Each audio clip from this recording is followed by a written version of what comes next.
ஆண்டவரே, எனக்கு செவி சாய்த்து என் மன்றாட்டை கேட்டருளும். என் கடவுளே, உம்மீது கொண்டுள்ள நம்பிக்கை ஊழியனாய் மீட்டருள்வதாக. ஆண்டவரே, என்மேல் இரக்கமாயிரும். ஏனெனில் நாள் முழுவதும் உம்மை நோக்கி கூக்குரலிட்டேன். தந்தை மகன் தூயாவியார் பெயராலே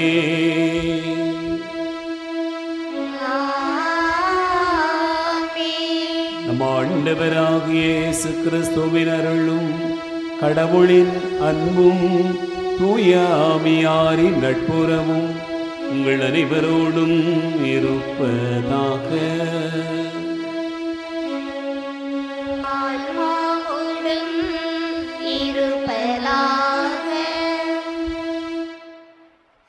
திருப்பலி முன்னுரை.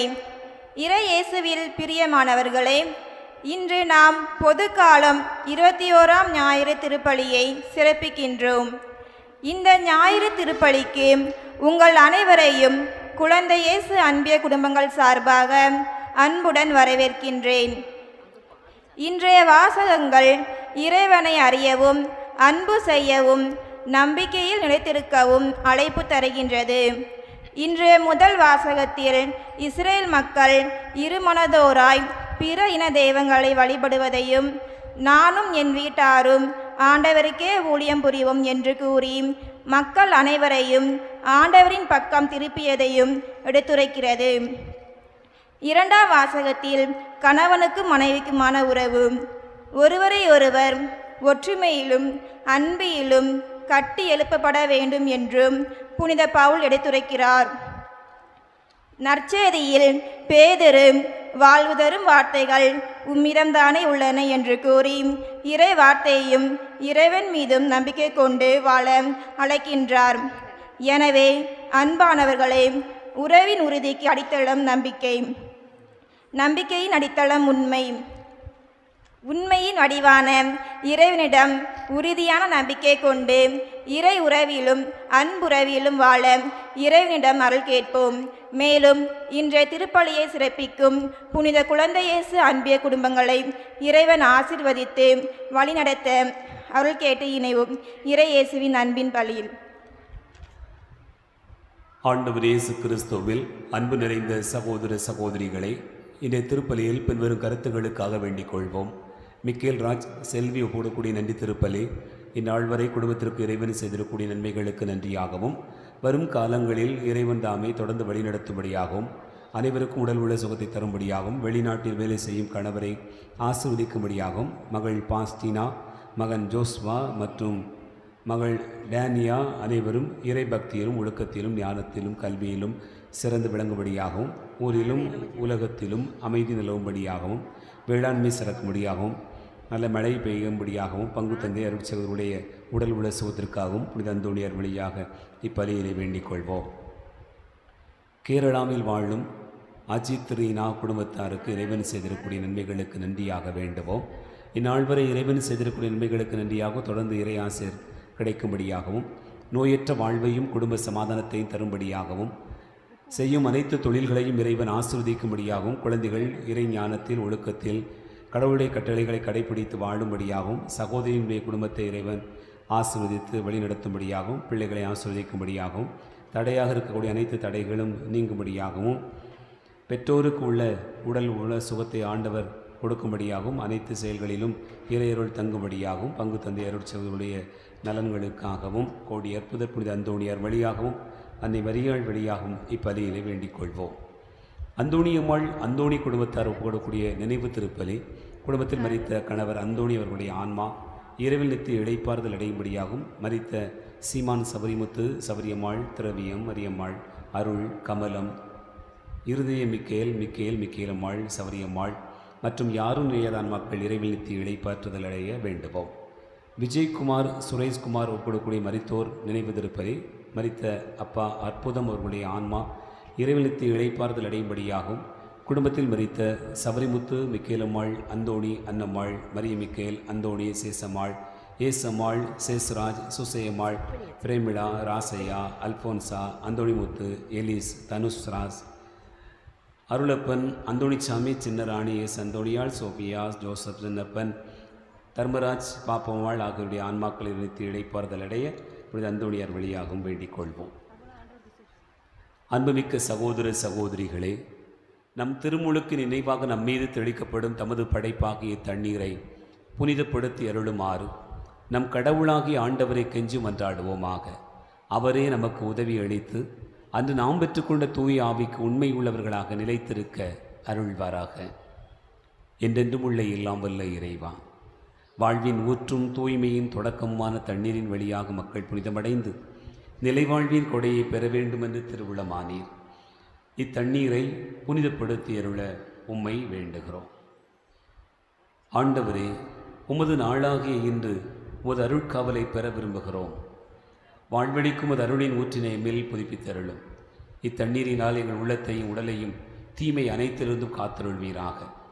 இவ்வாறு நாங்கள் தூய இதயத்துடன் அணுகி வரவும் உமது மீட்பை பெற்றுக்கொள்ளவும் தகுதி பெற வேண்டும் என்று எங்கள் ஆண்டவராகிய கிறிஸ்து வழியாக உம்மை மன்றாடுகிறோம்.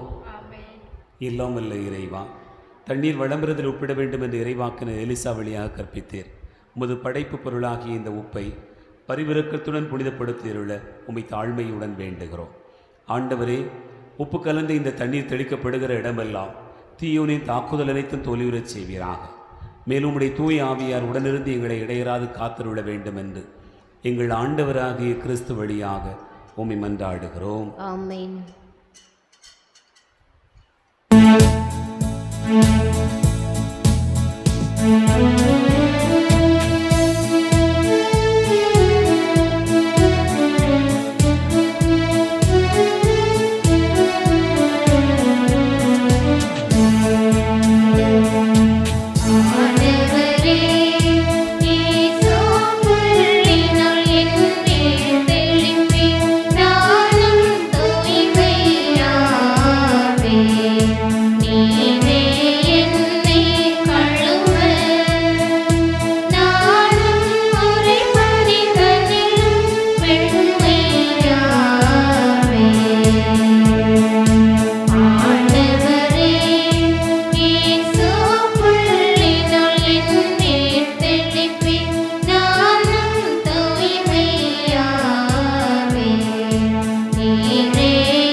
எல்லாம் வல்ல இறைவன் நம் பாவங்களிலிருந்து நம்மை தூய்மைப்படுத்துவாராக.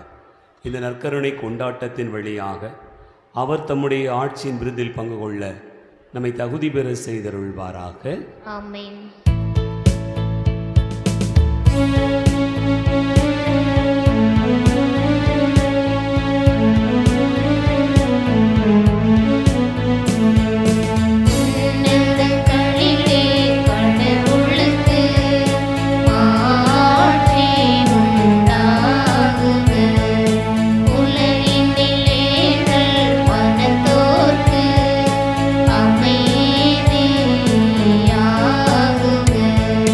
புகழும் இன்றோம்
மன்றாடுவோமாக. நம்பிக்கையாளரின் உள்ளங்களை ஒருங்கிணைப்பவரான இறைவா, நீர் கற்றுத்தருவதை உமக்கள் அன்பு செய்யவும் நீர் வாக்களிப்பதை விரும்பவும் செய்தருளும். அதனால் மாறிவரும் இவ்வுலக சூழலில் எங்கள் இதயங்கள் உண்மையான பேரின்ப உலகின் மீது என்றும் நாட்டம் கொள்ள செய்தருளும். உம்மோடு தூயாவியாரின் ஒன்றிப்பில் இறைவனாய் என்றென்றும் வாழ்ந்து ஆட்சி செய்கின்ற எங்கள் ஆண்டவரும் உம் திருமகனுமாகிய இயேசு கிறிஸ்து வழியாக உம்மை மன்றாடுகிறோம்.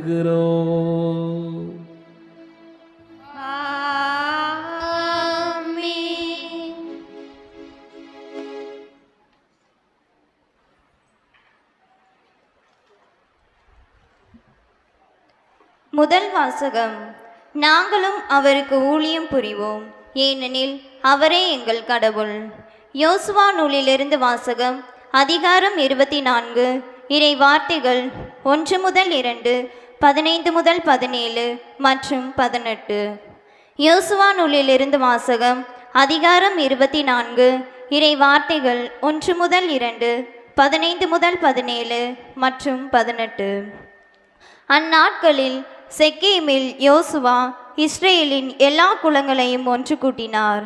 இஸ்ரேலின் முதியோர்களையும் தலைவர்களையும் நடுவர்களையும் அதிகாரிகளையும் அழைத்தார். அவர்கள் கடவுள் முன்னிலையில் ஒன்று கூடினர். யோசுவா எல்லா மக்களுக்கும் கூறியது: ஆண்டவருக்கு ஊழியம் புரியது தீயது என்று உங்கள் பார்வைக்கு தோன்றினால், உங்கள் மூதாதையர் நதிக்கு அப்பால் பணிந்து வந்த தெய்வங்களுக்கோ, உங்கள் நாட்டில் உங்களுடன் வாழும் எமோரியரின் தெய்வங்களுக்கோ இவர்களுள் யாருக்கு ஊழியம் செய்வீர்கள் என்பதை நீங்களே இப்போது முடிவு செய்யுங்கள். ஆனால் நானும் என் வீட்டாரும் ஆண்டவருக்கே ஊழியம் செய்வோம். மக்கள் மறுமொழியாக, ஆண்டவரை கைவிட்டு வேற்று தெய்வங்களை வணங்குவது எங்களிடத்தே அறவே நிகழாதிருப்பதாக. ஏனெனில் எங்கள் கடவுளாகிய ஆண்டவர் எங்களையும் எங்கள் மூதாதையரையும் அடிமைத்தன வீடாகிய எகிப்து நாட்டிலிருந்து வெளியே கொண்டு வந்தார். எங்கள் கண்முன் இப்பெரிய அடையாளங்களை செய்தார். நாங்கள் நடந்து வந்த எல்லா வழிகளிலும் நாங்கள் கடந்து வந்த மக்களிடையிலும் எங்களை காத்தருளினார். நாங்களும் அவருக்கு ஊழியம் புரிவோம், ஏனெனில் அவரே எங்கள் கடவுள் என்றனர். இது ஆண்டவர் வழங்கும் அருள்வாக்கு.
அதிகாரம் 5 இறைவசனம் 21 முதல் 32 முடிய.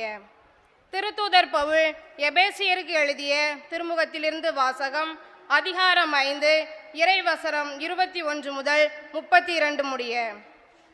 சகோதர சகோதரிகளே, கிறிஸ்துவுக்கு அஞ்சி ஒருவருக்கொருவர் பணிந்திருங்கள். திருமணமான பெண்களே, ஆண்டவருக்கு பணிந்திருப்பது போல உங்கள் கணவருக்கு நீங்கள் பணிந்திருங்கள். ஏனெனில் கிறிஸ்து திருச்சபைக்கு தலையாய் இருப்பது போல கணவர் மனைவிக்கு தலையாய் இருக்கிறார். கிறிஸ்துவே திருச்சபையாகிய உடலின் மீட்பர். திருச்சபை கிறிஸ்துவுக்கு பணிந்திருப்பது போல மனைவியரும் தங்கள் கணவருக்கு அனைத்திலும் பணிந்திருக்க வேண்டும்.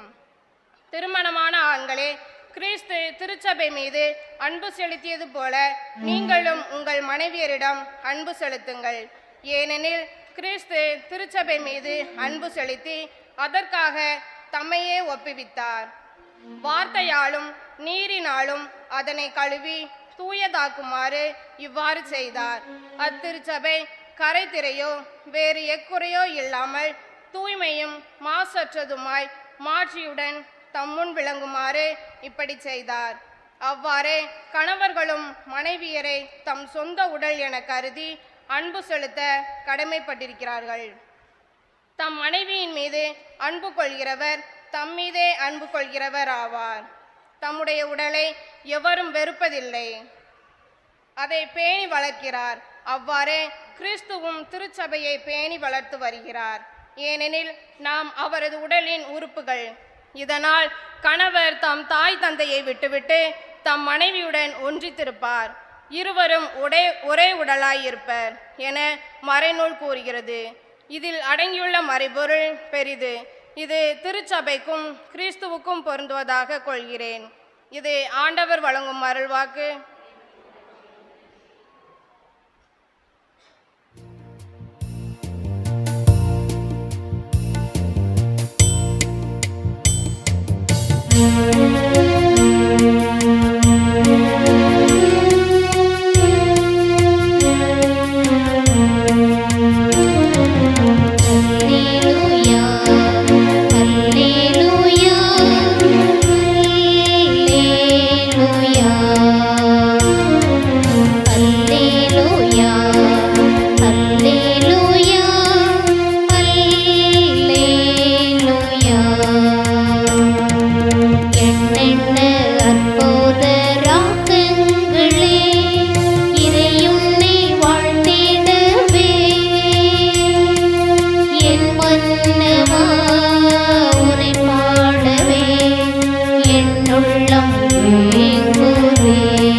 ஆண்டவர் உங்களோடு இருப்பாராக.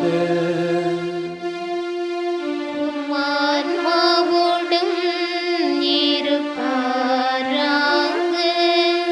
யோவான் எழுதிய நற்செய்தியிலிருந்து வாசகம்.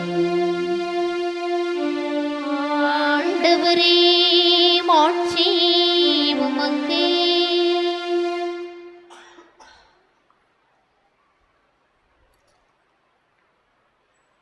யோவான் நற்செய்தி அதிகாரம் 6. இறைவார்த்தைகள் 60 முதல் 68 முடிய. யோவான் நற்செய்தி 6வது அதிகாரம், இறைவார்த்தைகள் 60 முதல் 68 முடிய. இயேசுவின் சீடர் பலர் இதை கேட்டு, இதை ஏற்றுக்கொள்வது மிக கடினம், இப்பேச்சை இன்னும் கேட்டுக்கொண்டிருக்க முடியுமா என்று பேசிக்கொண்டனர். இது பற்றி தம் சீடர் முணுமுணுப்பதை இயேசு உணர்ந்து அவர்களிடம், நீங்கள் நம்புவதற்கு இது தடையாயிருக்கிறதா?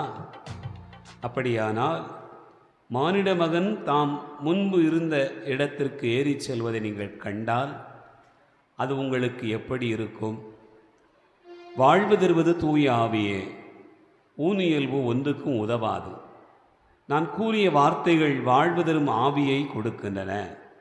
அப்படி இருந்தும் உங்களுள் சிலர் என்னை நம்பவில்லை என்றார். நம்பாதோர் யார் யார் என்பதும் தம்மை காட்டி கொடுக்கவிருப்பவன் யார் என்பதும் இயேசுவுக்கு தொடக்கத்திலிருந்தே தெரிந்தது. மேலும் அவர், இதன் காரணமாகத்தான் என் தந்தை அருள் கூர்ந்தாலன்றி யாரும் என்னிடம் வர இயலாது என்று உங்களுக்கு கூறினேன் என்றார். அன்றே இயேசுவின் சீடருள் பலர் அவரை விட்டு விலகினர். அன்று முதல் அவர்கள் அவரோடு சேர்ந்து செல்லவில்லை. இயேசு 12 சீடரிடம், நீங்களும் போய்விட நினைக்கிறீர்களா என்று கேட்டார். சீமோன் பேதுரு மறுமொழியாக, ஆண்டவரே, நாங்கள் யாரிடம் போவோம்? நிலைவாழ்வு அளிக்கும் வார்த்தைகள் உம்மிடம்தானே உள்ளன என்றார். ஆண்டவரின் அருள்வாக்கு.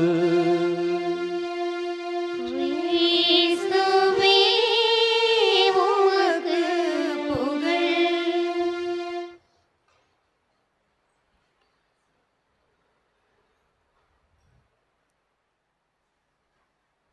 ஆண்டவர் இயேசு கிறிஸ்துவில் அன்பு நிறைந்த சகோதரர்களே, சகோதரிகளே, கோடி அற்புதர் புனித அந்தோணியாருடைய அன்பு நிறைந்த பிள்ளைகளே, உங்கள் அனைவருக்கும் இயேசுவின் இனிய நாமத்தில் அன்பு கலந்த வணக்கத்தையும் வாழ்த்துக்களையும் தெரிவித்துக் கொள்ளுகிறேன். இந்த ஆண்டின் பொதுக்காலம் 21வது ஞாயிற்றுக்கிழமை வழிபாட்டை சிறப்பித்து கொண்டாடி கொண்டிருக்கிறோம். இறைவார்த்தையின் வழியாக ஆண்டவர் நமக்கு வெளிப்படுத்துகிற செய்தியை நாம் தியானிக்க இந்த வேளையில் அன்போடு அழைக்கிறோம். இந்த நாளிலே ஒரு நிமிடம் கண்களை மூடி கரங்களை குவித்து ஆண்டவருடைய பிரசன்னத்திலே ஒரு சிறிய ஜெபம் செய்து இந்த இறைவார்த்தை பகுதிக்குள்ளாக போவோம். கண்களை மூடுங்க, கையை கும்பிடுங்க. எங்கள் அன்பின் பரலோக பிதாவே, இந்த இனிய காலை பொழுதுக்காக உமக்கு நன்றி கூறுகிறோம். ஆண்டவரே, நீர் எங்களை அன்பு செய்கிறீர். உமது அன்பிற்கு முன்பாக நாங்கள் நிற்கிற போதும் எங்களுடைய தகுதி என்னவாய் இருக்கிறது என்று நாங்கள் யோசித்து பார்க்கிறோம். ஆண்டவரே, நாங்கள் பல நேரங்களிலே உமது அன்பை மறந்தோம், எங்கள் விருப்பம் போல் வாழ்ந்தோம், எங்களுக்குரியதை தேர்ந்தெடுத்து கொண்டோம்.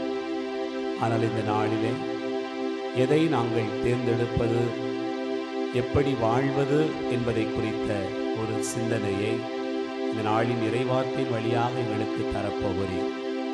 அதற்காக உமக்கு நன்றி கூறுகிறோம். ஒரு வார்த்தை எங்களுடைய உள்ளத்திற்குள்ளாக ஊடுருவி நிற்க நேராமை அருள் காட்டும். ஆண்டவரே, நாங்கள் யாரிடம் போவோம்? என்னுடைய வாழ்க்கையிலே எத்தனையோ கவலைகள் இருக்கிறது, வருத்தங்கள் இருக்கிறது, பாரங்கள் இருக்கிறது, சுமைகள் இருக்கிறது, நன்றி கூறுகிற தருணங்கள் ஏராளமாக இருக்கிறது. ஆண்டவரே, நாங்கள் யாரிடம் போவோம்? எங்கே போய் எங்களுடைய கவலைகளையும் வருத்தங்களையும் கண்ணீரையும் பாரங்களையும் துக்கங்களையும் சோதனைகளையும் கூட நாங்கள் இறக்கி வைப்பார். அந்த ஆண்டவரே, இந்த நாளில் எங்களுக்கு வாக்கு தருகிறேன். ஆண்டவரே, வாழ்வதரும் வார்த்தைகள் எல்லாம் உம்மிடம்தானே இருக்கின்றன பேதுரு சொன்னார். சுமை சுமந்து சோர்ந்திருப்பவர்களே, எல்லாரும் என்னிடம் வாருங்கள், நான் உங்களுக்கு இளைப்பாறுதல் தருவேன் என்று எங்களுக்கு வாக்கு தந்திருக்கிறேன். இந்த நாளிலும் கூட எங்களையே ஒப்புக் கொடுக்கிறோம். எங்களோடு கூட இரும், எங்களை ஆசீர்வதி. ஒரு வார்த்தைகளால் எங்களை வழி நடத்தும். உம்மை நோக்கி ஜெபிக்கிறோம். என் ஜெபம் கேள் நல்ல பிதாவே. இயேசு வாழ்க, மரியே வாழ்க, இயேசுக்கே புகழ், இயேசுக்கே நன்றி. ஹல்லேலூயா, பிரைஸ் தி லார்ட், ஆமென். ஆண்டவர் இயேசு கிறிஸ்துவிலே அன்பார்ந்தவர்களே, இன்றோடு சேர்த்து 4 வாரமாக நாம் தொடர்ச்சியாக யோவான் நற்செய்தியினுடைய 6வது அதிகாரத்தை தான் தியானித்து கொண்டிருக்கிறோம். உங்கள் எல்லாருக்கும் நினைவிருக்கும் நினைக்கிறேன். ஒரு தடவை ஒரு சின்ன ரிவைஸ் பண்ணிட்டா எப்படி இருக்குன்னு பார்க்கலாம். போன வாரம் என்ன தலைப்பில் பிரசங்கம் வச்சோம்? ஞானமும் மதிகேடும். ஞானம் கட்டிக்கொண்ட 7 தூண்கள் என்ன, மதிகேடு கட்டிக்கொண்ட 7 தூண்கள் என்ன? அதுக்கு முந்தின வாரம் எழுந்து சாப்பிடு, நீ நீண்ட தூரம் பயணம் மேற்கொள்ள வேண்டும் என்று யாரை பார்த்து சொன்னார் ஆண்டவர்? எலியாவை பார்த்து சொன்னார். அதுக்கு முதல் வாரம் அழியும் உணவும் அழியா உணவும். எல்லாரும் கொஞ்சம் ப்ரிப்பரேஷனோட தான் இருக்கிறீங்க. உங்களை பாராட்டுறேன். கரங்களை தட்டி ஒருவருக்கு ஒரு வாழ்த்துக்களை தெரிவித்துக்கிறோம். ஏன்னு சொன்னால், நான் போன வாரமே சொல்லியிருந்தேன், இந்த பகுதி ரொம்ப ஆழமாக சிந்திப்பதற்கான ஒரு பகுதியாக, ஆண்டவருடைய வார்த்தைகளை பற்றிய ஒரு தியானத்தில் ஈடுபடுவதற்காக கொடுக்கப்பட்டிருக்கிறது அப்படிங்கிறத பார்க்குறோம். அதனால் ஒவ்வொரு வாரமும் தொடர்ச்சியாக தியானித்து கொண்டிருக்கிற போது இந்த வாரம்தான் இந்த பகுதியினுடைய கடைசி பகுதி. அன்பார்ந்தவர்களே, எல்லாத்தையும் கேட்டுக்கிட்டு இருந்த உங்களை பார்த்து ஆண்டவர் இன்னைக்கு கேட்கிறார், நீங்களும் போய்விட நினைக்கிறீர்களா அப்படின்னு கேட்குறார். சரிதானா? நானே உணவு, நானே வானிலிருந்து இறங்கி வந்த உணவு, என்னை உண்பவர் என்றுமே வாழ்வார். இப்படியெல்லாம் நிறைய ஆண்டவருடைய வார்த்தைகள் சொல்லியது. என்னுடைய சதை உண்மையான உணவு, என்னுடைய இரத்தம் உண்மையான பானம். யாரெல்லாம் இதை உண்டு பருகுகிறார்களோ அவர்கள் நிறைவாழ்வு பெறுவார்கள் என்றெல்லாம் ஆண்டவர் சொன்னார். இதை எல்லாத்தையும் கேட்டுக்கிட்டு இருந்த உடனே கூடியிருந்த கூட்டத்தில் நிறைய பேருக்கு என்ன தோணுச்சுன்னு சொன்னால், இந்த பேச்சு மிதமிஞ்சி போகிறது அப்படின்னு ஒரு பேச்சு அவர்களுக்குள்ளாக வருகிறது. ஏன்னு சொன்னால், இவர் எப்படி தன்னுடைய உடலை உணவாக கொடுக்க முடியும், இரத்தத்தை பானமாக கொடுக்க முடியும், இதை எப்படி ஏற்றுக்கொள்வது? இந்த பேச்சு மிதமிஞ்சி கொண்டே இருக்கிறது என்று அவர்கள் பேசினார்கள்.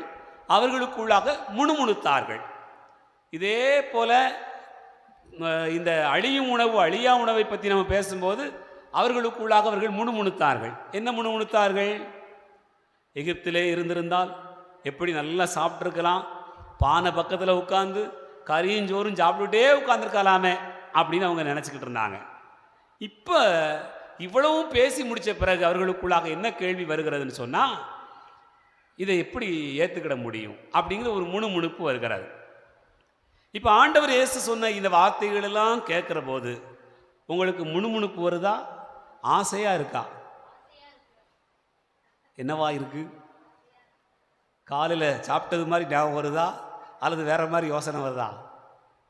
ஆண்டவருடைய பலிபீடத்திற்கு முன்பாக வந்தவுடனே இந்த இறைவார்த்தையை கேட்பதற்கும் அவருடைய உடலையும் இரத்தத்தையும் உண்டு பருவதற்கும் நாம் உண்மையிலேயே தயாராக இருந்துட்டோம்னு சொன்னால் முணுமுணுப்புமா முணுமுணுக்க மாட்டோமா? நெஞ்சு வலி என்ன முணுமுணுமா முணுக்க மாட்டோமா? இயேசு வாழ்க, மரியே வாழ்க. இங்கே தான் இருக்கீங்களா? எல்லாரும் கோயிலில் தான் இருக்கீங்களா? அப்படி நான் பேசுகிற கேட்க அப்படி இயேசு வாழ்க. அன்பு பிள்ளைகளே, நல்லா கவனிக்கணும். ரொம்ப அற்புதமான ஒரு பகுதி. இங்கே பாருங்கள், இந்த பேச்சு மிதமிஞ்சி போகிறது அப்படின்னு கேட்ட உடனே ஒவ்வொருத்தராக இயேசுவை விட்டு போக ஆரம்பிக்கிறாங்க. பாருங்கள், 12 சீடர்கள் மட்டும்தான் இயேசுவுக்கு சீடர்கள் அல்ல, உங்களுக்கு தெரியும். வேறு 72 பேரை நியமித்தார் அப்படின்னு சொல்லப்பட்டிருக்கிறது. அவங்களும் கூடவே இருந்திருக்கணும். அப்புறம் பார்த்தீங்கன்னு சொன்னால் 72 தாண்டி ஒரு பெருங்கூட்டம், அதற்கு பிறகு ஒரு பெரிய கூட்டம், அவற்றிலிருந்து புதுமைகள் பெற்றுக்கொண்டவங்க, நலம் பெற்றுக்கொண்டவங்க, அவர் பின்னாடி போனவங்க, அவர் வேண்டாம்னு சொன்னாலும் பின்னாடியே போனவங்க, இப்போ என்ன வர வேண்டாம் அப்படி சொன்னாலும் பின்னாடியே அவருக்கு பின்னாடி போனவங்க, இப்படி பெருங்கூட்டம் இயேசு பின்னாடி எப்போதும் இருந்துகிட்டே இருந்துச்சு. அப்போ எல்லாருக்கும் சேர்த்து தான் இந்த பகுதி சொல்லப்படுகிறார். எல்லாருக்கும் சேர்த்து தான் ஆண்டவர் இயேசு இந்த செய்தியை சொன்ன உடனே ஒவ்வொருத்தராக பிட்டுக்கிட்டு போகிறான், ஒவ்வொருத்தராக போயிடுறாங்க. சிலர் முணுமுணுத்தார்கள், சிலர் இந்த பேச்சு மிதமிஞ்சி போகிறதுன்னு சொன்னாங்க, சிலர் போயே விட்டார்கள். கடைசியாக 12 பேர் தான் இருக்கான். இந்த 12 பேரை பார்த்து ஆண்டவர் கேட்கிறார், நீங்களும் போய்விட நினைக்கிறீர்களா? அந்த 12 பேரில் நம்மளும் ஒரு ஆள். சரிதானா? ஞாயிற்றுக்கிழமை பூசைக்கு வந்திருக்கக்கூடிய இவ்வளோ பெரிய கூட்டமும் 12 பேரில் ஒருத்தர். நீங்கள் யாராக இருக்கீங்க, நீங்கள் தான் தீர்மானம் பண்ணிக்கிடணும். ஆனால் ஆண்டவர் உங்களை பார்த்து கேட்கிறார், நீங்களும் போய்விட நினைக்கிறீர்களா? நீங்கள் நினச்சிக்கிட்டே இருப்பீங்க, சாமியார் இப்படி பேசிக்கிட்டே இருந்தார்னா, இவ்வளோ பிரசங்கம் வச்சுக்கிட்டே இருந்தார்னா நம்மளும் போயிடலாம் அப்படின்னு கூட நினைக்கலாம். கிறிஸ்துவிலே அன்பார்ந்தவர்களே, போய்விட நினைக்கிறீர்களா அப்படின்னு கேட்ட உடனே பேதுரு சொல்லக்கூடிய வார்த்தை என்ன? ஆண்டவரே, யாரிடம் போவோம்? வாழ்வு தரும் வார்த்தைகள் உம்மிடம்தானே உள்ளன அப்படின்னு சொல்றார். இந்த பகுதி பேதுரு ரொம்ப உறுதியாக, ஆணித்தரமாக தன்னுடைய உள்ளத்தில் உணர்ந்ததை அவர் வெளிப்படுத்துகிற ஒரு பகுதியாக பார்க்கிறோம். அன்பார்ந்தவர்களே, எல்லாரும் போயிட்டாங்க. கேட்டுக்கிட்டு இருந்தவங்க, பார்த்துக்கிட்டு இருந்தவங்க, சாப்பிட்டவங்க, இந்த உணவை உண்டவர்கள், 12 கூடைகள் நிரம்ப பிறகு மிச்சம் இருக்கக்கூடிய பகுதி எல்லாத்தையும் பார்த்தவங்க கூட ஓடி போயிட்டாங்க. ஆனால் பேதுரு ஓடாம சொல்றார், ஆண்டவரை யாரிடம் போவோம் என்று சொல்கிறார். இந்த துணிவும் இந்த முடிவும் இந்த மாதிரியான ஒரு நிலைப்பாடும் பேதுருவுக்கு எங்கிருந்து வந்தன என்று பார்க்கிற போதுதான் இன்றைய முதல் வாசகம், இரண்டாவது வாசகத்தினுடைய செய்திகளுக்குள்ளாக நாம் போக முடிகிறது. அன்பார்ந்தவர்களே, அமெரிக்க நாட்டினுடைய ஜனாதிபதியாக இருந்தவர் ஜான் கென்னடி. அவருடைய தாய் ரோஸ். அவருடைய காலகட்டங்களிலே உங்களுக்கு தெரியும், ஜான் கென்னடி சுட்டு கொலை செய்யப்பட்டார். அவர் ஜனாதிபதியாக இருக்கிற போதே இந்த நிகழ்வு நடந்தது. அதன் பிறகு அவருடைய சகோதரன் தேர்தல் பிரச்சாரத்துக்காக போயிருந்த இடத்திலே அவரும் சுட்டு கொலை செய்யப்பட்டார். 2 மகனும் செத்து போயிட்டாங்க. இந்த அம்மா ஜான் கென்னடியை ரொம்ப அன்பு செஞ்சாங்க. அந்த மகனும் இறந்துட்டான். 2வது மகனும் இறந்துட்டான். 3வது மகன் விமான விபத்தில் இறந்து போகிறான். 4வது மகன் திடீர்னு ஏதோ ஒரு பாதிப்பு ஏற்பட்டு அவரும் இறந்து போகிறான்.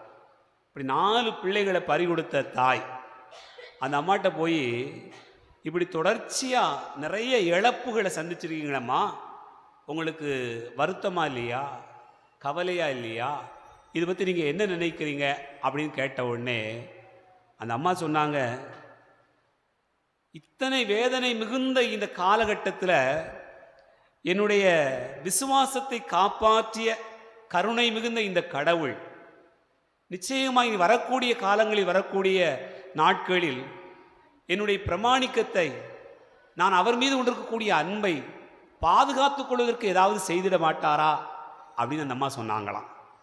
என் அன்புக்குரிய சகோதர சகோதரிகளே, ஒரு இழப்பு வந்து விட்டது என்று சொன்னால், நம்முடைய குடும்பத்தில் ஒரு சின்ன இறப்பு நிகழ்ந்து விட்டது என்று சொன்னால் என்ன செய்கிறோம்? நிறைய நேரங்களில் ஆண்டவர் எங்கள் அம்மாவை எடுத்துக்கிட்டார், எங்கள் அப்பாவை எடுத்துட்டார், நான் சின்ன பையனாக இருக்கும்போது எடுத்துட்டார், கொஞ்சம் வயசில் எடுத்துக்கிட்டார், நல்லா இருக்கும்போது இப்படி ஆகி போச்சு, என் பிள்ளை எடுத்துக்கிட்டார், அதனால் நாம் ஆண்டவரை தேடுறதே இல்லை. கோயிலுக்கு வராததுக்கு காரணம் கேட்டோம்னு சொன்னால் இப்படி நிறைய காரணம் வச்சுருக்கோம். காசு கேட்டேன் கிடைக்கல, வேலை கேட்டேன் கிடைக்கல, நல்ல கல்யாணம் அமையலை கிடைக்கல, பாருங்கள் பிள்ளையை கட்டி கொடுத்தேன் நல்லா இல்லை, இந்த கோயிலில் வச்சு தான் வந்துருச்சு, எல்லாம் செஞ்சு முடித்தோம் ஆனால் நடக்கலை, இப்படி நிறைய காரியங்களை சொல்லிக்கிட்டு நான் ஏன் ஆண்டவரை நம்பலை, நான் ஏன் ஆண்டவரை தேடலைங்கிறதுக்கு இதெல்லாம் காரணம் என்று சொல்லுவோம். ஆனால் இந்த தாயை பாருங்கள், இவ்வளவு இழப்புகளையும் சந்தித்த பிறகு கூட அவர் சொன்னார், நான் என் கடவுளின் மீது கொண்டிருக்கக்கூடிய பிரமாணிக்கத்திலிருந்து விலகாதிருக்க அவர் என்னை பாதுகாப்பார் என்று இந்த தாய் சொன்னார். அன்புக்குரிய சகோதர சகோதரிகளே, அதைத்தான் தூய பேதுரு சொல்லுகிறார், யாரிடம் போவோம், வாழ்வதரும் வார்த்தைகள் உம்மிடம் தானே இருக்கின்றன என்று குறிப்பிடுகிறார். அன்பார்ந்தவர்களே, மாறாத தாய், மாறாத பேதுரு நம்முடைய வாழ்க்கையில் ரொம்ப உறுதியாக இருந்தார். இந்த உறுதிப்பாட்டினைத்தான் இன்றைய முதல் வாசகத்திலே வாசிக்க கேட்டோம். முதல் வாசகத்தை எடுத்துக்கொள்ளுங்கள். யோசுவா புத்தகம் 24வது அதிகாரம், அதில் நாம் 15வது வசனத்தை வாசிக்கிற போது அங்கே யோசுவா மக்கள் மத்தியில் பேசுகிற ஒரு பகுதி வாசிங்க பார்ப்போம். ஆண்டவருக்கு ஊழியம் புரிவது தீயது என்று உங்கள் பார்வைக்கு தோன்றினால், உங்கள் மூதாதையர் நதிக்கு அப்பால் பணிந்து வந்த தெய்வங்களுக்கோ, உங்கள் நாட்டில் வாழும் எமோரியரின் தெய்வங்களுக்கோ இவர்கள் யாருக்கு ஊழியம் செய்வீர்கள் என்பதை நீங்களே முடிவு செய்து கொள்ளுங்கள். ஆனால் நானும் என் வீட்டாரும் ஆண்டவருக்கே ஊழியம் புரிவோம் என்று யோசுவா சொல்லுகிறார். அன்பார்ந்தவர்களே, இந்த நீண்ட வசனம் இதை ஏன் நாம் வாசித்தோம் என்று பார்த்தோம் என்று சொன்னால், நானும் என் வீட்டாரும் ஆண்டவருக்கே ஊழியம் புரிவோம். ஆண்டவரை யாரிடம் போவோம், வாழ்வதற்கு உங்களுடைய வார்த்தைகள் உங்களுடைய தானே இருக்கின்றன, யார் வேணாலும் உண்மை விட்டுட்டு போகலாம், நான் உண்மை விட்டு போக மாட்டேன். பேதுரு சொன்னார், யார் வேணாலும் போயிருங்க, ஆனால் நானும் என் வீட்டாரும் ஆண்டவருக்கே ஊழியம் புரிவோம். இந்த ஒரு முடிவு, இந்த ஒரு கன்விக்ஷன் எங்கே இருந்து உருவாகிறது? என் அன்புக்குரிய சகோதர சகோதரிகளே, யோசுவா இதை சொல்வதற்கு முன்பாக என்ன பார்க்கிறோம்? யோசுவாவின் காலத்தில் நிறைய தெய்வங்கள், நிறைய மனிதர்கள் பல்வேறு தெய்வங்களுக்கு வழிபாடு செய்து கொண்டிருந்தார்கள். அப்படி அவர்கள் வாழுகிற நாட்டிலேயே நிறைய தெய்வங்கள் இருந்து வழிபாடு செய்தார்கள். அப்படிப்பட்ட ஒரு இடத்தில் யோசுவா நின்று கொண்டு சொல்கிறார், இங்கே பாருங்க, நீங்கள் எங்கே வேணாலும் போய்க்க, யார் வேணாலும் எங்கே வேணாலும் போய்க்குங்க, நீங்கள் அந்த சபைக்கு போ, இந்த சபைக்கு போ, அங்கே கும்பிடு, இங்கே கும்பிடு, எங்கே வேணாலும் கும்பிட்டுக்கோ, ஆனால் நான் அந்தோனியாருடைய பிள்ளை மாற மாட்டேன் அப்படின்னு சொல்லி உறுதியாக நிற்கிறோம் இல்லையா? அதே போல யோசுவா சொல்கிறார், நீ எங்கே வேணாலும் போய்க்குங்க, யார் வேணாலும் எப்படி வேணாலும் இருந்துக்கங்க, ஆனால் நானும் என் வீட்டாரும் ஆண்டவருக்கே ஊழியம் புரிவோம். இந்த கடவுளுக்கு ஊழியம் புரியக்கூடிய தன்மை யோசுவாவுக்கு எங்கிருந்து வருகிறது? 3 காரணங்களால் வருகிறது. முதல் காரணம் என்னவென்று சொன்னால், யோசுவா தான் கடந்து வந்த பாதைகளை நினைத்து பார்க்கிறார். அன்பார்ந்தவர்களே, இன்றைய முதல் வாசகத்தினுடைய பகுதிகளை நாம் வாசிக்கிற போது மக்கள் அவர்களை பார்த்து சொல்கிற கடைசி பகுதியாக சொல்லப்பட்டிருக்கிறது. யோசுவா புத்தகம் 24வது அதிகாரம் 18வது வசனம். ஆண்டவர் எல்லா மக்களையும் இந்நாட்டில் வாழ்ந்த எமோரியரையும் எங்கள் முன்னிலையிலிருந்து விரட்டினார், நாங்களும் ஆண்டவருக்கே ஊழியம் புரிவோம். எல்லா மக்களும் சேர்ந்து சொல்றாங்க. இப்படி சொல்றதுக்கான காரணம் என்ன? யோசுவா சொன்னார், அதனால் நாங்கள் சொன்னோம். அப்படி இல்லை. யோசுவா பெரிய ஆளா இருந்தார், அதனால் அவர் கீழ்ப்படிஞ்சு போனார், அதனால் நாங்கள் கீழ்ப்படிஞ்சோம். அப்படி இல்லை. காரணம் என்னவென்று சொன்னால், முதல் காரணம், அவர்கள் தாங்கள் கடந்து வந்த பாதைகளை நினைத்து பார்க்கிறார்கள். ஏனென்றால் எகிப்தில் நடந்த நாட்களை நினைத்து பார்க்கிற போது எங்கள் கடவுள் எப்படியெல்லாம் எங்களை கடத்தி வந்தார், எப்படி செங்கடலை கடக்க செய்தார், எப்படி பாலை நிலத்தில் எங்களுக்கு உணவளித்தார், இப்படி கடந்து வந்த பாதைகளை நினைத்து பார்த்த போதுதான் யாரிடம் போவோம், வாழ்வு தரும் வார்த்தைகள் உம்மிடம் தானே இருக்குன்னு சொல்ல முடிந்தது. அதைத்தான் யோசுவாவும் சொல்கிறார், நானும் என் வீட்டாரும் ஆண்டவருக்கே ஊழியம் புரிவோம். ஏன்? நாங்கள் கடந்து வந்த பாதைகளில் என் ஆண்டவர் எங்களோடு கூட இருந்தார். இரண்டாவது காரணம் என்ன? அன்பார்ந்தவர்களே, கடவுள் கடந்து வந்த பாதைகள் எல்லாம் தன்னுடைய வல்ல செயல்களால், வல்லமையால் எங்களை நிரப்பினார். என்ன வல்ல செயல்கள்? செங்கடலை கடப்பதாக இருக்கலாம், பாலைவனத்தில் உணவளிப்பதாக இருக்கலாம். இதெல்லாம் நடக்கக்கூடாத காரியம், நடக்கவே முடியாது என்று நினைக்கக்கூடிய காரியம். நம்முடைய வாழ்க்கையிலும் கூட நடக்கவே முடியாது என்று நினைக்கக்கூடிய காரியங்களை ஆண்டவர் செய்திருப்பார். அப்படி செஞ்ச பிறகு கூட பல நேரங்களில் நாம் தவறி போயிருப்போம், நம்ம வழிமாறி இருப்போம். ஆனால் யோசுவா வழிமாறல. அவர் சொன்னார், நானும் என் வீட்டாரும் ஆண்டவருக்கு ஊழியம் புரியும்னு சொன்னார். பேதுருவும் வழிமாறல. அவர் உறுதியாக இருந்தார், ஆண்டவரை யாரிடம் போவோம் என்று சொன்னார். இயேசு வாழ்க, மரியே வாழ்க. அன்பு பிள்ளைகளே, அப்ப நம்ம நினைச்சு பார்க்கணும். ஒன்று, கடந்து வந்த பாதைகளை நினைச்சு பார்க்கணும். இரண்டாவது, அந்த பாதைகளில் கடவுளின் வல்லமையை நினைச்சு பார்க்கணும். மூன்றாவது என்ன காரியம்? யோசுவாவினுடைய வாழ்க்கையில் பார்க்கிறோம், அவருக்குள் பொங்கி வழிந்த நன்றி உணர்வு. இதை விட்டுட்டு நான் எப்படி போவேன்? இந்த இடத்தை விட்டுட்டு நான் எப்படி போவேன்? என்னை காப்பாற்றிய இடம் அல்லவா, என்னை வழிநடத்திய தெய்வம் அல்லவா, இவரை விட்டுட்டு நான் எப்படி போவேன் அப்படின்னு நினச்சி பார்க்குற ஒரு நன்றி உணர்வு வந்தால் தான் நம்ம எங்கேயும் போக மாட்டோம். இந்த 3 இருக்குதா? நீ பாருங்க, நம்ம சபையை விட்டுட்டோ, நம்ம ஆலயத்தை விட்டுட்டோ போனவங்களுக்கு இந்த 3 நினச்சி பார்த்துருப்பாங்களான்னு பாருங்க. கட்டாயமாக நினச்சி பார்த்துருக்க மாட்டாங்க. கடந்து வந்த பாதைகளை நினச்சி பார்த்துருக்க மாட்டான். கடந்து வந்த பாதைகள் கடவுளுடைய வல்லமை நினச்சி பார்த்துக்க மாட்டான். சுத்தமாக நன்றி உணர்வு இருக்காது, நன்றி உணர்வே இருக்காது. இந்த 3 இல்லைன்னு சொன்னால் நிச்சயமாக அவங்க என்ன செய்வாங்க? நாங்கள் யாருக்கு வேணாலும் ஊழியம் புரிவோம், இங்கே கொஞ்சம் நாளைக்கு இருப்போம், அங்கே கொஞ்சம் நாளைக்கு இருப்போம், இங்கே போவோம், அங்கே வருவோம், எங்கே வேணாலும் போவோம் அப்படிங்கிற ஒரு நினைப்பு நிறைய பேருக்கு வந்து விடுகிறது. என் அன்பார்ந்த சகோதர சகோதரிகளே, ஆகவே ஆண்டவரிலே உறுதியாக யோசுவா இருந்தார். அதே போல பேதுருவும் தன்னுடைய வாழ்க்கையில் நிறைவு கண்டார். அப்போ நம்ம வாழுகிற இடத்தில் இது போதும் அப்படின்னு நம்ம நினைக்கணும். இந்த வாழ்க்கை போதும் நினைக்கணும், இதில் திருப்திப்படணும். சரிதானா? நீங்கள் யோசித்து பாருங்க, இது போதும் அப்படிங்கிற ஒரு மனநிறைவும் திருப்தியும் இல்லைன்னு சொன்னால் என்ன தோணும்? அங்கே போனால் சரியாயிருமா, இங்கே போனால் சரியாயிருமா, அங்கே ஆலோசனை கேட்டால் சரியாக இருக்குமா, இங்கே ஆலோசனை கேட்டால் சரியாக இருக்குமா, எந்த ஜோசிக்காரனை பார்க்கறது, அங்கே ஜெபம் பண்ணாங்களே, இங்கே ஜெபம் பண்ணுறாங்களே, எங்கே போகிறது? என் அன்பு பிள்ளைகளே, ஆகவே இது போதும் என்கிற மனநிறைவு யோசுவாவுக்கும் பேதுருவுக்கும் இருந்தது. அந்த போதும் என்கிற மனநிறைவு தான் அவர்களுடைய உள்ளத்திலிருந்து புறப்பட்டது. ஆகவே யாரிடம் போவோம்?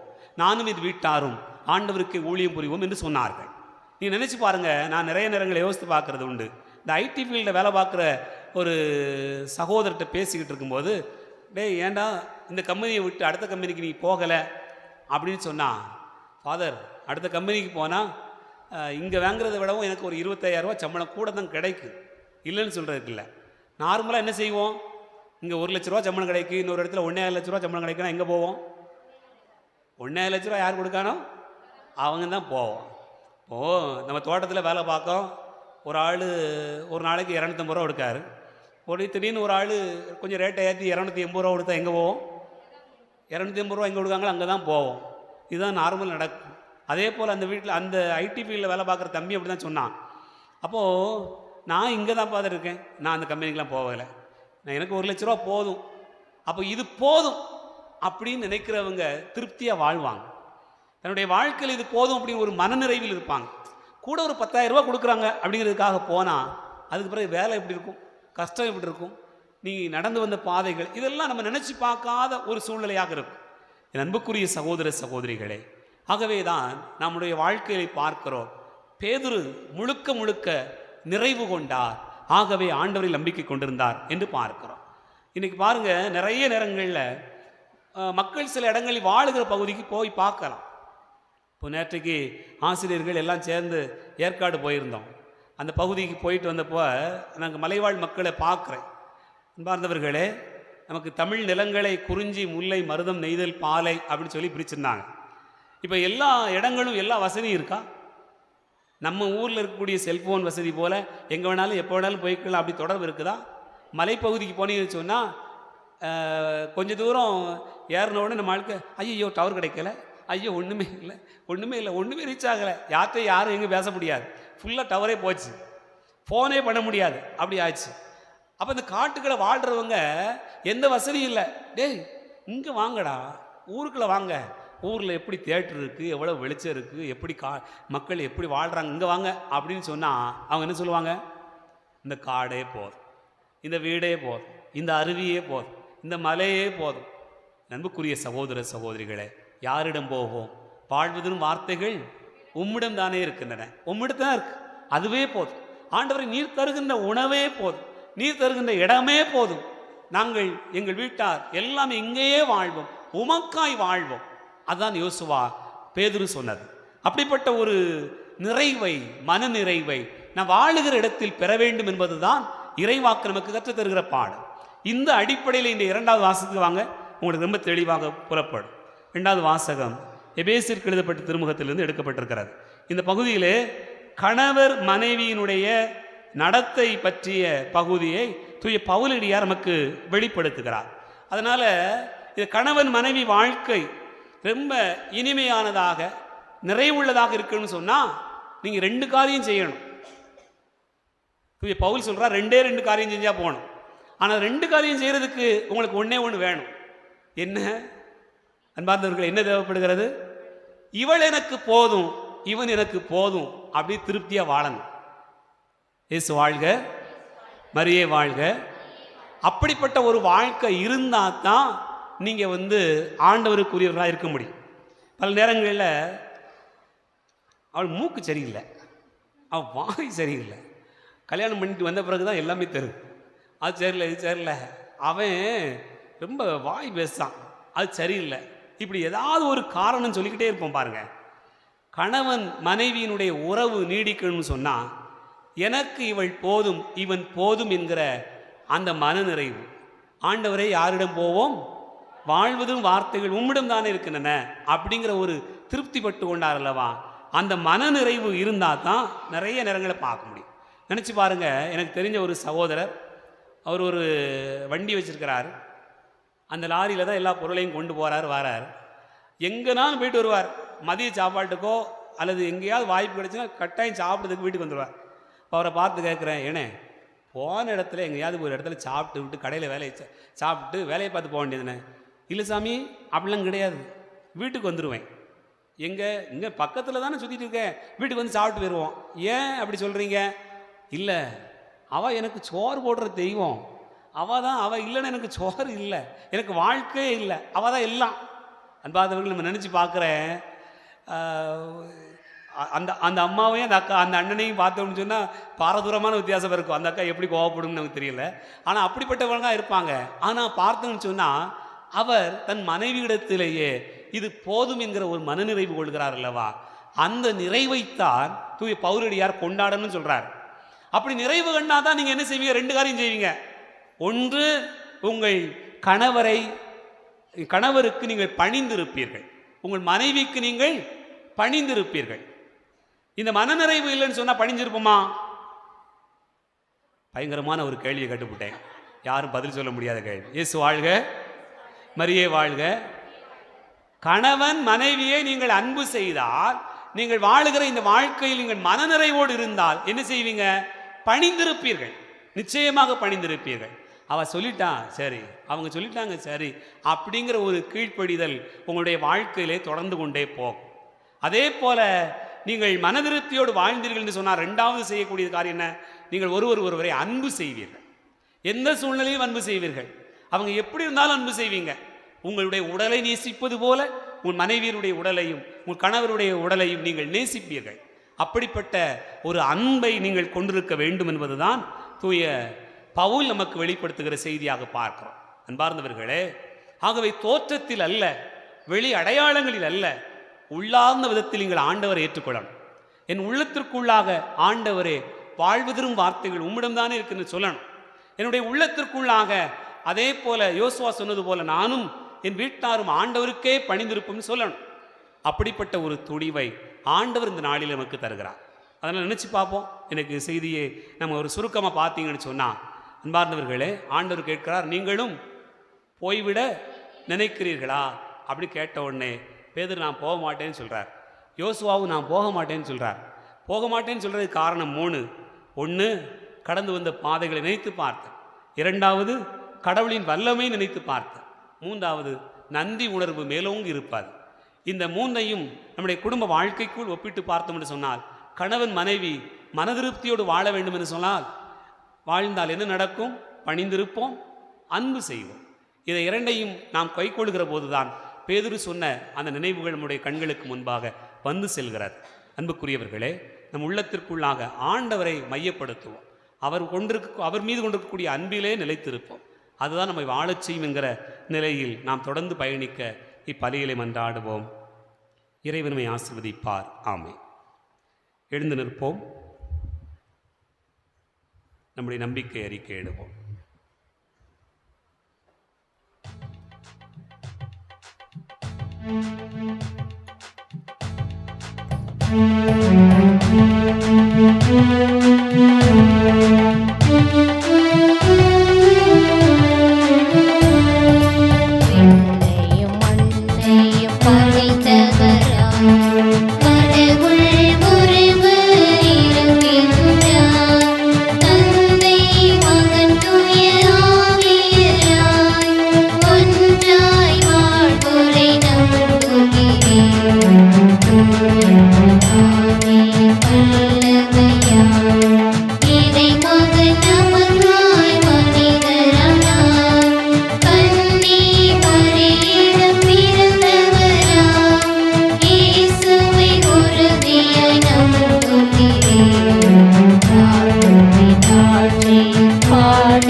அன்புமிக்க சகோதர சகோதரிகளே, ஆண்டவர் நம்மோடு கூட இருக்கிறார். நம் உள்ளத்தில் அவரை உணர்ந்து பேதுருவைப் போல ஆண்டவரே யாரிடம் போவோம் என்று உறுதியாய் அறிக்கையிடுகிற நல்ல மனதிற்காக ஆண்டவருடைய அருளுக்காக மன்றாடுவோம். ஞானத்தின் ஊற்றாகிய எம் இறைவா, எம் திருத்தந்தை, ஆயர்கள், அருட்பணியாளர்கள், துறவியர், பொதுநிலையினர் அனைவரும் இறை இயேசுவின் அன்பு சீடராக சான்று பகரும் வாழ்க்கை வாழ தேவையான அருள் வரங்களை பொழிய வேண்டுமென்று இறைவா உம்மை மன்றாடுகின்றோம். எல்லாம் வல்ல இறைவா, எங்கள் மன்றாட்டை கேட்டருளும்.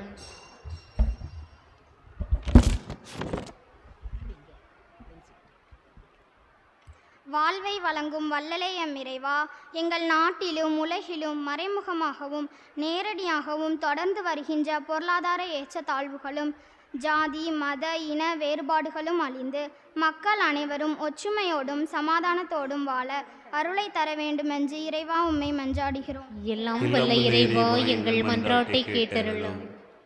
எம்மை தேடி வருகின்ற அன்பு தெய்வமே இறைவா, எங்களை உம்மிடம் பிரிக்கின்ற பாவ நாட்டங்களை விட்டு உம்மீது கொண்ட நம்பிக்கையில் வளரவும் உம்மை ஆர்வத்தோடு தேர்ந்து இறை வார்த்தையை வாசித்து வாழ்வுக்காக அருள் தர வேண்டுமென்று இறைவா உம்மை மன்றாடுகிறோம். எல்லாம் வல்ல இறைவா, எங்கள் மன்றாட்டை கேட்டருளும். எம்மை காத்து அரவணைக்கும் இறைவா, பெருமழையால் இன்னலுக்கு உள்ளாகி உடைமைகளையும் உறவுகளையும் இழந்து தவிக்கும் கேரள மக்களை கண்ணோக்கி அருளும். அவர்கள் விரைவில் தங்கள் வாழ்வை நலமுடனும் வளமுடனும் எதிர்கொள்ள தேவையான அனைத்து வரங்களையும் பொழிய வேண்டுமென்று இறைவா உம்மை மன்றாடுகிறோம். எல்லாம் வல்ல இறைவா, எங்கள் மன்றாட்டை கேட்டருளும். எண்ணிலா அருளை அன்போடு எமக்காக தரும் இறைவா, இன்றைய திருப்பலியை சிறப்பித்துக் கொண்டிருக்கும் புனித குழந்தை இயேசு அன்பிய குடும்பங்களை ஆசீர்வதியும். அன்பிய குடும்பங்களில் உள்ள சிறுவர் சிறுமியர் நன்கு படிக்கவும் தினமும் திருப்பலிக்கு வர ஞானத்தை தாரும். வெளிநாட்டில் வேலை செய்வோர் பாதுகாப்பாகவும் உடல் நலத்தோடும் வேலை செய்ய ஆற்றல் தாரும். திருமணம், வேலை வாய்ப்பு, குழந்தை வரம் வேண்டுவோர் உமது அருளால் பெற்றுக்கொள்ளவும், குடும்பங்களில் சமாதானம், மகிழ்ச்சி, ஒற்றுமை நிலவவும், திருப்பலியிலும் அன்பிய கூட்டங்களில் அனைவரும் பங்கு பெற்று இறையாசீர் பெற்று செல்ல அருள் தர இறைவா உம்மை மன்றாடுகிறோம். எல்லாம் வல்ல இறைவா, எங்கள் மன்றாட்டை கேட்டருளும். கண்களை மூடி கரங்களை குவித்து நம்முடைய தனிப்பட்ட தேவைகளுக்காக ஒரு நிமிடம் மௌனமாக ஜெபிப்போம்.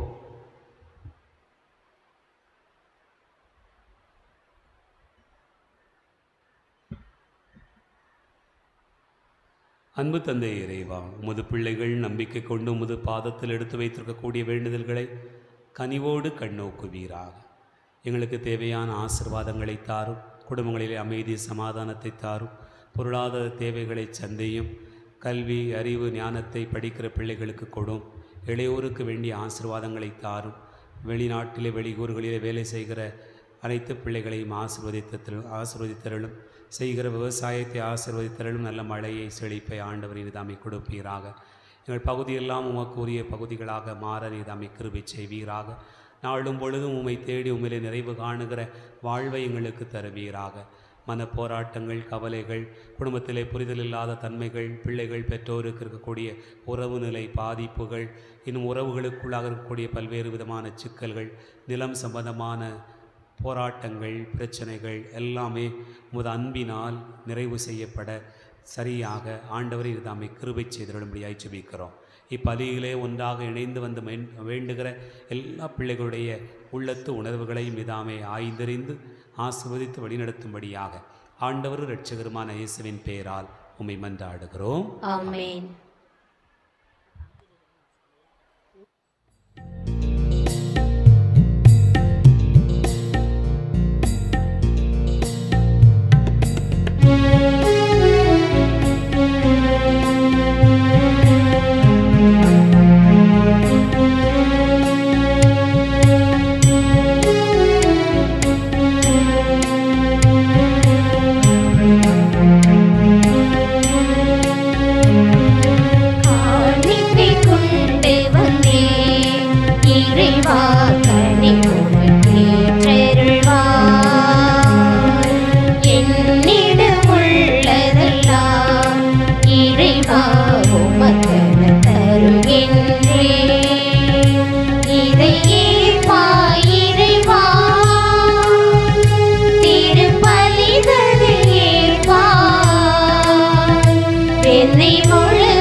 கனிவுடன் ஏற்றருள்வார்.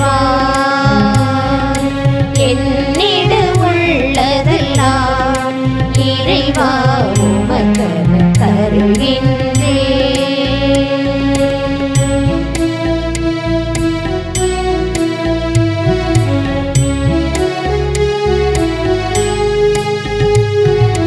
மலர்கள் கொண்டு வந்தேன், மலர் போல் மனம் வீச.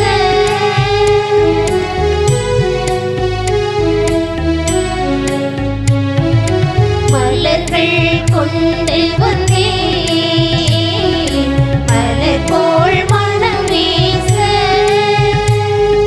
கனிகள் கொண்டு வந்தேன், கனி போல் சுவை கொடுக்க. என்னை கொண்டு வந்தேன், என்னை கொண்டு வந்தேன். ஏற்றருள்வாய் இறைவா. காணிக்கை கொண்டு வந்தேன், இறைவா கனிவுடன் ஏற்றருள்வாய். என்னிடம் உள்ளதெல்லாம் இறைவா உமக்கென தருகின்றேன். இதை ஏற்பாய் இறைவா, திருப்பலிதனில் ஏற்பாய். என்னை முழுவதும் புகழ்ந்தளித்தேன். சகோதர சகோதரிகளே, என்னுடையது உங்களுடையதுமான இந்த பலி எல்லாம் வல்ல தந்தையாக இறைவனுக்கு ஏற்றதாகும்படி செவியுங்கள். ஆண்டவர் தமது பெயரின் புகழ்ச்சிக்காகவும் மாட்சிக்காகவும் நமது நன்மைக்காகவும் புனித திரு அவை அனைத்தின் நலனுக்காகவும் மது கையில் இருந்து இப்பலியை ஏற்றுக்கொள்வாராக. ஆண்டவரே, ஒரு முறை ஒப்பு கொடுக்கப்பட்ட ஒரே பலியினா உமக்கென மக்களை சொந்தமாக்கிக் கொண்டீரே. உமது திரு அவையில் ஒற்றுமை அமைதி ஆகிய கொடைகளை எங்களுக்கு கனிவுடன் அருள வேண்டும் என்று எங்கள் ஆண்டவராகிய கிறிஸ்து வழியாக உம்மை மன்றாடுகிறோம்.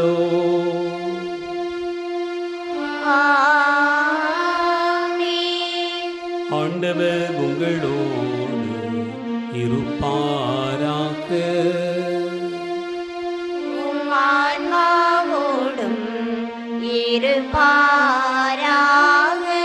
இதயங்களை மேலே எழுப்புங்கள். ஆண்டவரிடம் எழுப்பியுள்ளோம். நம் இறைவனாகிய ஆண்டவருக்கு நன்றி கூறுவோம். அதுவே தகுதியும் நீதியும் ஆனதே. ஆண்டவரே, தூயவரான தந்தையே, இன்று வாழும் எல்லாம் வல்ல இறைவா, எங்கள் ஆண்டவராகிய கிறிஸ்து வழியாக எந்நாளும் எவ்விடத்திலும் நாங்கள் உமக்கு நன்றி செலுத்துவது மெய்யாகவே தகுதி நீதியுமாகும். எங்கள் கடமையும் மீட்புக்குரிய செயலுமாகும். ஏனெனில் கிறிஸ்து பிறந்து முன்னைய பாவ நிலையிலிருந்து மனிதரை புதுப்பித்தார்.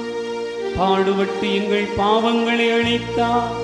இறந்தோரிடமிருந்து உயிர் தெழுந்து நிலை வாழ்வுக்கு வழிவகுத்தார். தந்தையே, அவர் விண்ணேறி வந்து விண்ணகத்தின் கதவுகளை திறந்து வைத்தார். ஆகவே வானகணிகளோடு ஒன்று சேர்ந்து நாங்கள் உம்மை புகழ்ந்து ஒரே குரலாய் பாடுவதாவது: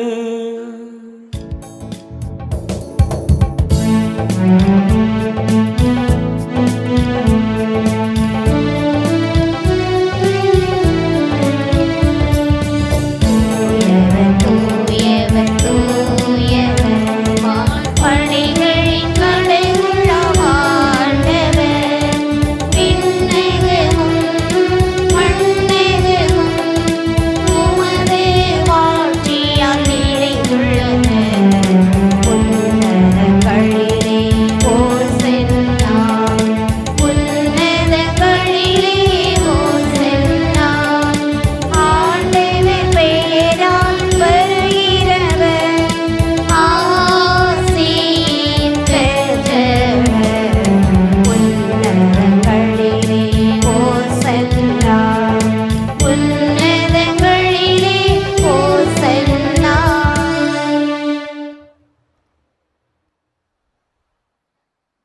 ஆண்டவரின் மெய்யாகவே தூயவர், தூய்மை அனைத்துக்கும் ஊற்று. ஆகவே உம்முடைய ஆவியை பொழிந்து இக்காணிக்கைகளை தூய்மைப்படுத்த உம்மை வேண்டுகிறோம். இவ்வாறு எங்கள் ஆண்டவர் இயேசு கிறிஸ்துவின் உடலாகவும் இரத்தமாகவும் எங்களுக்கு இவை மாறுவனவாக. அவர் பாடுபட உளம் கனிந்து தம்மை கையளித்த போது அப்பத்தை எடுத்து நின்று செலுத்தி அதை பிட்டு தம் சீடர்களுக்கு அளித்தவர் கூறியதாவது: அனைவரும் இதிலிருந்து பெற்று உண்ணுங்கள், ஏனெனில் இது உங்களுக்காக கையளிக்கப்படும் என் உடல்.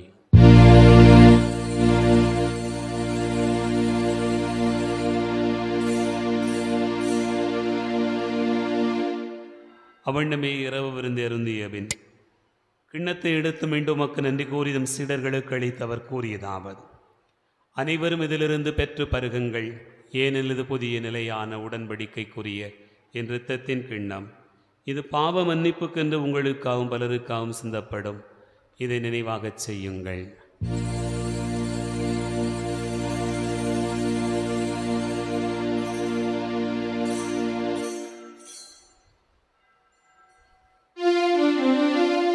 நம்பிக்கையின் மறை பொருள்.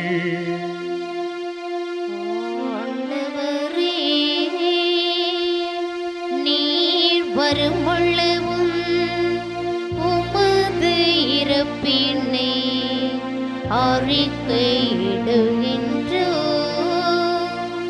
உமது உயிர்ப்பினையும் எடுத்துரைக்கின்றோ.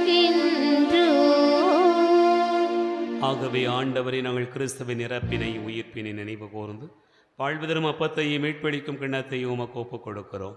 உம் திருமுனின்று ஊழியம் புரிய தகுந்தவர்களை எங்களை ஏற்றுக்கொண்டீர். எனவே உமக்கு நன்றி செலுத்துகின்றோம். மேலும் கிறிஸ்துவின் உடலில் மொத்தத்திலும் பங்கு கொள்ளும் எங்களை தூய ஆவியார் ஒன்று சேர்க்க வேண்டுமென உம்மை தாழ்மையுடன் மன்றாடுகிறோம். ஆண்டவரே, உலகெங்கும் பரவி இருக்கும் ஒரு திரு அவையை நினைவு கூர்ந்தருளும். எங்கள் திருத்தந்தை பிரான்சிஸ், எங்கள் ஆயிரந்தோணி சாமி, எல்லா திருநிலையினராக அனைவரோடும் ஒத்துரு அவை அன்பில் நிறைவு பெறச் செய்திருளும். உயிர்த்தெழும் எதிர்நோக்கோடு துயில் கொள்கிற எங்கள் சகோதர சகோதரிகளையும் இறந்தோர் அனைவரையும் இரக்கத்துடன் நினைவு கூர்ந்து முது திருமுக ஒளியினுடைய ஏற்றருளும். எங்கள் அனைவர் மீதும் இரக்கமாயிரும். கடவுளின் கன்னித்தாயான புனித மரியா, அவருடைய கணவரான புனித யோசே, புனித திருத்தூதர்கள், இவ்வுலகிலும் மக்கவந்தவராக இருந்தவராகிய புனிதரனையுடனும் நாங்கள் நிலைவாழ்வில் பங்கு கொள்ளும் தகுதி பெற்று உம் திருமகன் இயேசு கிறிஸ்து வழியாக உம்மை புகழ்ந்தேத்து மரமருள உம்மை மன்றாடுகிறோம். இவர் வழியாக இவரோடு இவரில் எல்லாம் வல்ல இறைவனாகிய தந்தையே, தூயாவியாரின் ஒன்றிப்பில் எல்லா புகழும் ஆட்சியும் என்றென்றும் உமக்கு உரியதே.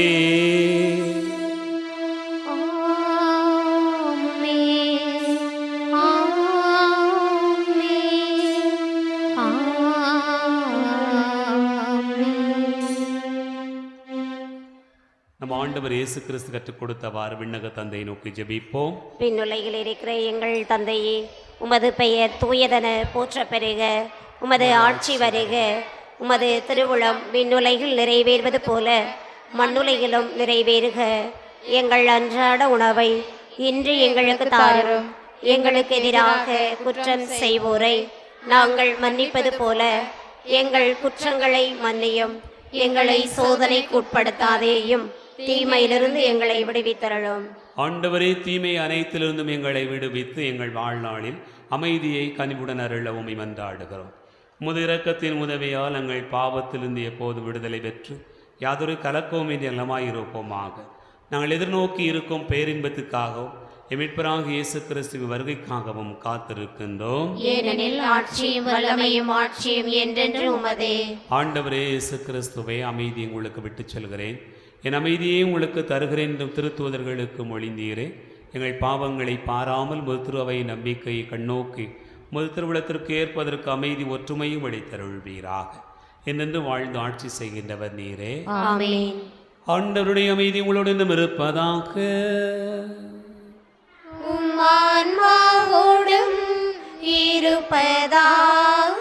ஒருவருக்கொருவர் அமைதியை பகிர்ந்து கொள்வோம்.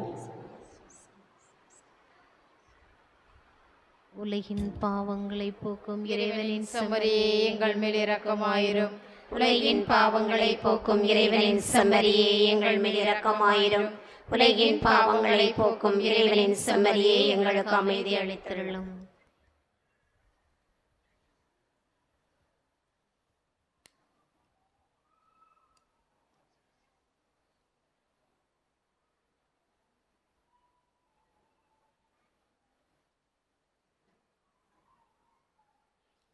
இதோ இறைவனின் செம்மறி, இதோ உலகின் பாவங்களை போக்குகிறவர். செம்மறியின் விருந்துக்கு அழைக்க பெற்றோர் பேறு பெற்றோர்.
காத்திடவே புறமாய் வருகின்றார்.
25 ஞாயிற்றுக்கிழமை பொதுக்கால 21 ஞாயிறு, 26 திங்கட்கிழமை வாரத்தின் திங்கள், 27 செவ்வாய்க்கிழமை புனித மோனிகா நினைவு நாள், 28 புதன்கிழமை புனித அகஸ்தீன் நினைவு நாள், 29 வியாழக்கிழமை புனித திருமுழுக்கு யோவானின் பாடுகள் நினைவு நாள், 30 வெள்ளிக்கிழமை புனித யூப்ராசியா நினைவு நாள், மாதத்தின் கடைசி வெள்ளி, 31 சனிக்கிழமை வாரத்தின் சனி, மாதத்தின் கடைசி சனி,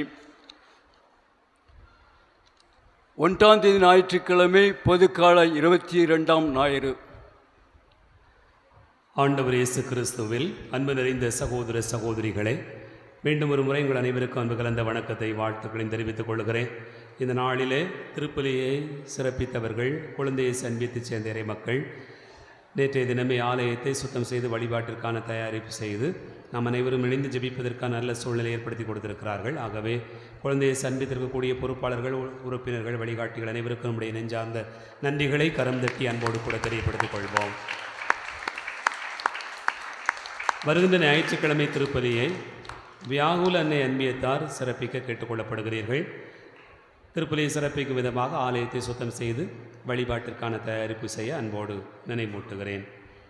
அன்பார்ந்தவர்களே, வழக்கம் போல திருப்பலி முடிந்தவுடனே மறைக்கல்வி வகுப்புகள் நடைபெறும், இளையோருக்கான கூட்டம் நடைபெறும். அனைவரும் கலந்து கொள்ள அன்போடு கேட்டுக்கொள்கிறேன். அன்பார்ந்தவர்களே, நம்முடைய மறை மாவட்டத்தில் இருக்கக்கூடிய குழந்தைகள் மறுவாழ்வு மையமான சரணாலயத்திலே பணியாற்றுகிற இயேசுவின் திருப்பாடுகளின் அருட்சகோதரிகள் சபையைச் சேர்ந்த அருட்சகோதரிகள் இறை அழைத்தலுக்காக இன்றைக்கு நமது ஊருக்கு வருகை தந்திருக்கிறார்கள். அவர்களை அன்போடு வரவேற்கிறேன். அருட்சகோதரருடைய பணிகள் உண்மையிலே நம்முடைய மறை மாவட்டத்திலே மிக சிறந்த பணிகளாக இருக்கிறது என்பதை நீங்கள் அறிய வேண்டும். அன்பார்ந்தவர்களே, இந்த இயேசுவின் திருப்பாடுகளின் சபை அருட்சகோதரிகள் பெரும்பாலும் கேரளாவில் தான் இருக்கிறார்கள். நமது மறை மாவட்டத்தில் முதன்முறையாக இங்கே சரணாலயத்தில் பணியாற்றி கொண்டிருக்கிறார்கள். சகோதரிகள் இறையளித்தலுக்காக வந்திருக்கிறார்கள். 8, 9, 10, 11, 12 படிக்கக்கூடிய மாணவிகளை சந்திக்க இருக்கிறார்கள். ஆகவே 8, 9 படிக்கக்கூடிய மாணவிகளை தனியாக ஒருவரும், 10, 11, 12 படிக்கக்கூடிய மாணவிகளை சந்திப்பதற்கு ஒரு சகோதரியுமாக இருப்பார்கள். ஆகவே மறைக்கல்வி எடுக்கக்கூடிய ஆசிரியர் பெருமக்கள் அதற்கு ஏற்றாற்போல இந்த பிள்ளைகளை ஒதுக்கி செய்து ஒரு 10-15 நிமிடங்களை சந்திப்பதற்கான வாய்ப்புகளை ஏற்பாடு செய்து கொடுக்க அன்போடு கேட்டுக்கொள்ளுகிறேன். திருப்பலி முடிந்தவுடனே இந்த மறைக்கல்வி வகுப்பிலே இந்த இறையழைத்தலுக்காக வந்திருக்கக்கூடிய அருட்சகோதரிகள் சந்திக்கிற நிகழ்வும் நடைபெறும் என்பதை அன்போடு நினைவூட்டுகிறேன். அன்பார்ந்தவர்களே, இந்த நாட்களில் நடைபெறுகிற அன்பிய கூட்டம், இது சூசேப்பர் அன்பிய கூட்டமானது இன்று மாலை 7:30 மணிக்கு ரூபி அவர்களுடைய இல்லத்தில் வைத்து நடைபெறுகிறது. ஆகவே சூசேப்பர் அன்பியத்தைச் சேர்ந்த இறைமக்கள் 7:30 மணிக்கு நடைபெறுகிற கூட்டத்தில் தவறாது கலந்து கொள்ள கேட்டுக்கொள்ளப்படுகிறீர்கள். அன்னை வேளாங்கண்ணி அன்பிய கூட்டமானது நாளை திங்கட்கிழமை மாலை 7 மணிக்கு விஜி ஜெஸ்ஸி அவர்களுடைய இல்லத்தில் வைத்து நடைபெறுகிறது. ஆகவே அன்னை வேளாங்கண்ணி அன்பியத்தைச் சேர்ந்த இறைமக்கள் நாளை தினம் நடைபெறுகிற கூட்டத்தில் தவறாது கலந்து கொள்ள கேட்டுக்கொள்ளப்படுகிறீர்கள். குழந்தையேசு அன்பிய கூட்டமானது திரு வர்கீஸ் பிரேமா அவர்களுடைய இல்லத்தில் வைத்து நாளை இரவு 8 மணிக்கு நடைபெறுகிறது. ஆகவே குழந்தையேசு அன்பியத்தைச் சேர்ந்த இறைமக்கள் நாளை நடைபெறுகிற இந்த அன்பிய கூட்டத்தில் தவறாது கலந்து கொள்ள கேட்டுக்கொள்ளப்படுகிறீர்கள். புனித வியாகுலன் அன்பிய கூட்டமானது இன்று இரவு 7:45 மணிக்கு ஜெய்ரோசி அவர்களுடைய இல்லத்தில் வைத்து நடைபெறுகிறது. ஆகவே வியாகுலன் அன்பியத்தைச் சேர்ந்த இறைமக்கள் தவறாது கலந்து கொள்ள கேட்டுக்கொள்ளப்படுகிறீர்கள். அன்பார்ந்தவர்களே, அன்பியம் கூட்டங்களுக்கு அறிவிப்பு செய்வதோடு அல்ல, கட்டாயமாக எல்லா உறுப்பினர்களும் தவறாது கலந்து கொள்ள அன்போடு கேட்டுக்கொள்கிறேன். அன்பார்ந்தவர்களே, நம்முடைய திருச்சிலுவை ஆலய பெருவிழாவானது ஒரு நாள் ஏற்பாடு செய்யப்பட்டிருக்கிறது. வருகின்ற செப்டம்பர் 14 மாலை 6:30 மணிக்கு விழா நிகழ்வுகள் நடைபெறுகிறது. திருப்பலியை தொடர்ந்து அனைவருக்கும் அசன விருந்து, வந்திருக்கக்கூடிய அனைத்து உறுப்பினர்களையும் வரவேற்கும் விதமாக இந்த விழா நிகழ்வுகள் ஏற்பாடு செய்யப்பட்டிருக்கிறது. ஆகவே திருச்சிலுவையின் திருவிழாவில் கலந்து கொள்ள உங்கள் அனைவரையும் அன்போடு அழைக்கிறோம். திருமண அறிவிப்பு. நமது பங்கு நமது ஊரைச் சேர்ந்த தந்தை சிறில் அந்தோணி, தாய் அந்தோணி அம்மாள் இவர்களுடைய மகன் நெல்சன் என்பவருக்கும் செங்கல்பட்டு மறை மாவட்டம் பம்மல் பங்கைச் சேர்ந்த பம்மலில் வாழுகிற தந்தை சபரிமுத்து, தாய் அமலோற்பவர் லில்லி இவர்களுடைய மகள் பிந்தியா என்பவருக்கும் திருமணம் நடைபெறுகிறது. இது இரண்டாவது அறிவிப்பாகும்.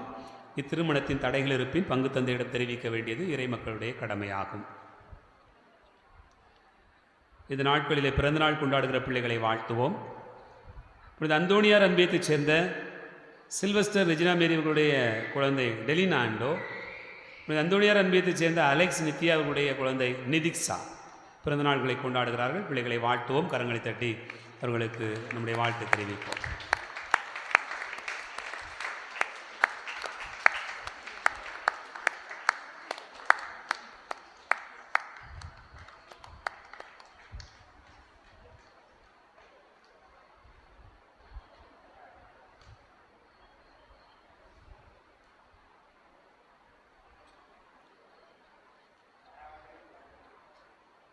அன்பார்ந்தவர்களே, நமது மறை மாவட்டத்தைச் சேர்ந்த அருட்தந்தை வியானிராஜ் அவர்கள் வயது 65, உடல் சுகமில்லாமல் நேற்று முந்தாநாள் இரவு 12 மணிக்கு இறந்திருக்கிறார்கள். அவர்களுடைய அடக்க திருப்பலியானது இன்று மாலை 3 மணிக்கு நம்முடைய பேராலயத்தில் வைத்து நடைபெறுகிறது.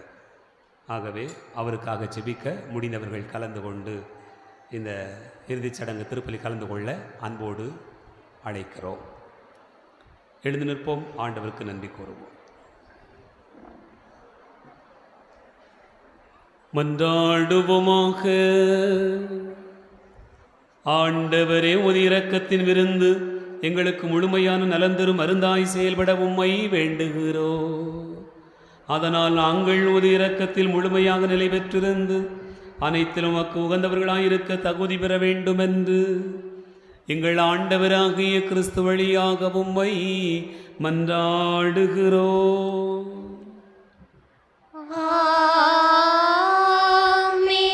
ஆண்டவர் உங்களோடு இருப்பாராக.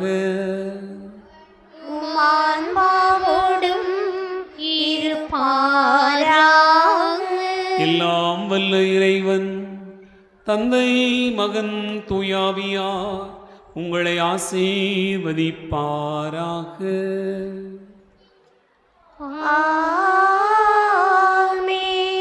சென்று வாழுவோம். திருப்பலி நிறைவேறிற்று. இறைவனுக்கு நன்றி.